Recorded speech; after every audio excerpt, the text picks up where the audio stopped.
Hello everyone, this is CS क्रांति सारडा। आज हम देखेंगे कि 12वीं अकाउंट्स में आपको मैक्सिमम मार्क्स लाने के लिए आपने किन किन चीज़ों का ध्यान रखना चाहिए। First of all I like to tell you कि आपने बेसिकली प्रिपरेशन करते टाइम पे past examination question paper for last 3 years 2022, 23 और 24 को बिल्कुल मिस नहीं करना चाहिए, ताकि आपको समझ में आए कि कुछ रिपीटेटिव क्वेश्चन है वो पूछे जा रहे हैं, आप उनकी अच्छी तरीके से प्रैक्टिस कर सकते हैं। दूसरा पॉइंट ये है कि question number 6 and 7, question number 6 is for NPC, question number 7 is for final accounts. 12-12 mark के क्वेश्चन आते हैं, कंपल्सरी क्वेश्चन है, उसमें एडजस्टमेंट्स भी काफी ईजी है। आपने उस पर सब्सक्रिप्शन के एडजस्टमेंट्स या फिर कुछ फाइनल अकाउंट्स के हिडन एडजस्टमेंट है, उनकी अच्छे से प्रैक्टिस करके जानी है, ताकि आपके ये जो 24 मार्क्स है वो कट ना हो। बाद में आता है question number 1 of 20 marks, question number 6 and 7 of 24 marks. यहाँ पे 44 मार्क्स आपके कवर हो जा रहे हैं, मतलब 80 में से 55%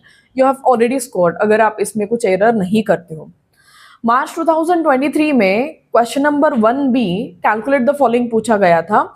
उसमें कॉन्स्टिट्यूशन ऑफ पार्टनरशिप में sacrifice gain ratio, discounting of bill में रिटायरमेंट के टाइम पे इंटरेस्ट है, बिल डिस्काउंट हो रहा है बैंक के साथ, तब का डिस्काउंट कैलकुलेशन है, या फिर डेप्रिसिएशन ऑफ एसेट है, अगर asset during the year purchase हो रही तो आपको मंथ वाइज कैलकुलेशन करना पड़ेगा, क्लोजिंग वैल्यूएशन निकालने पड़ेगी। ये सारी चीजें आपको इंपॉर्टेंट है, इस पे आपको खास ध्यान देना पड़ेगा। देन कम्स क्वेश्चन नंबर 2, उसको और में आता है, 10 मार्क का क्वेश्चन है, admission of partner and retirement of partner. मेरा सजेशन ये रहेगा कि आप एडमिशन ऑफ पार्टनर को चूज कीजिए, क्योंकि उसमें गुडविल वैल्यूएशन का जो ट्रीटमेंट होता है उसके लिए इंफॉर्मेशन क्लियरली स्टेटेड है, either you are following premium method और valuation method.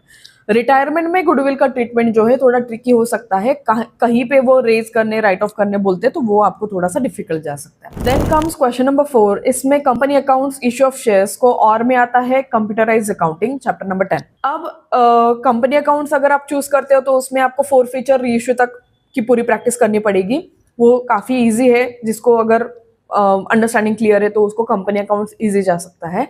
But computer in accounting जो चैप्टर नंबर 10 है उसमें गिने चुने क्वेश्चन आते हैं।